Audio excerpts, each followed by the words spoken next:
ದಕ್ಷಿಣ ಕನ್ನಡ ಜಿಲ್ಲೆಯ ಪುರಾಣ ಪ್ರಸಿದ್ಧ ಸಂಪ್ಯ ಉದಯಗಿರಿಯಲ್ಲಿನ ಶ್ರೀ ವಿಷ್ಣುಮೂರ್ತಿ ಅನ್ನಪೂರ್ಣೇಶ್ವರಿ ಕ್ಷೇತ್ರದಲ್ಲಿ ಅಷ್ಟಬಂಧ ಬ್ರಹ್ಮಕಲಶೋತ್ಸವ ಅದ್ದೂರಿಯಾಗಿ ನೆರವೇರಿದೆ. 8 ದಿನಗಳ ಕಾಲ ನಡೆದಂತಹ ಅದ್ದೂರಿ ಕಾರ್ಯಕ್ರಮದಲ್ಲಿ ಧಾರ್ಮಿಕ ವಿಧಿಗಳು ನೆರವೇರಿತು.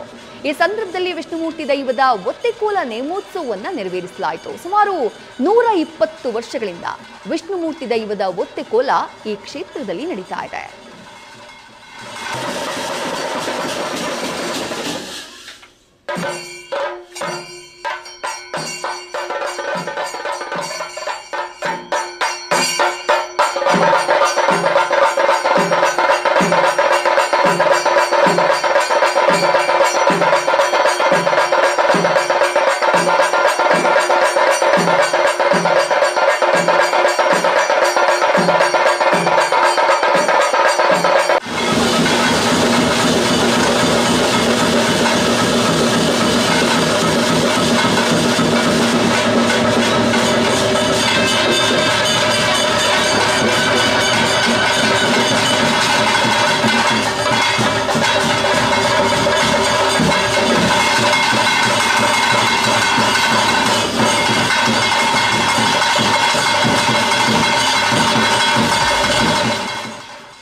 ಸಾಮಾನ್ಯ ಯಾವ ಊರಿನಲ್ಲಿಯೂ ಬೆಳೆಯಲಿಲ್ಲ ಅಂತ ಹೇಳ್ಬೋದು.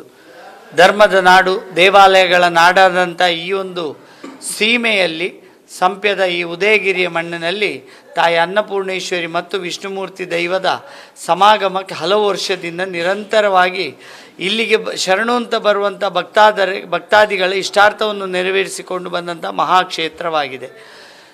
ನಾಗಮಂಡಲಗಳು, ರಕ್ತೇಶ್ವರಿಯ ನಡಾವಳಿಗಳು, ಚಾತುರ್ಮಾಸ ಇಂಥ 10 ಹಲವು ಲಕ್ಷ ತ್ರಿಮಧುರ ಪೂರಿತ ನಾಳಿಕೇರ ಗಣಪತಿಯಾಗ ಇಂಥ 10 ಹಲವು ವಿಶೇಷವಾದಂಥ ಪ್ರಪಂಚದಲ್ಲಿ ಪ್ರಥಮ ಬಾರಿಗೆ ಅಂತ ಹೇಳುವಂಥ ಧರ್ಮದ ಸತ್ಕರ್ಮಗಳು ನಡೆದಂಥ ಈ ಮಣ್ಣಿನಲ್ಲಿ ದೇವಾಲಯವನ್ನು ಪ್ರತಿಷ್ಠಾಪನೆಗೊಂಡು ನ್ಯೂಸ್ ಫಸ್ಟ್ ನಿರ್ಭೀತಿಯಿಂದ ನಿಮ್ಮ ಪರವಾಗಿ.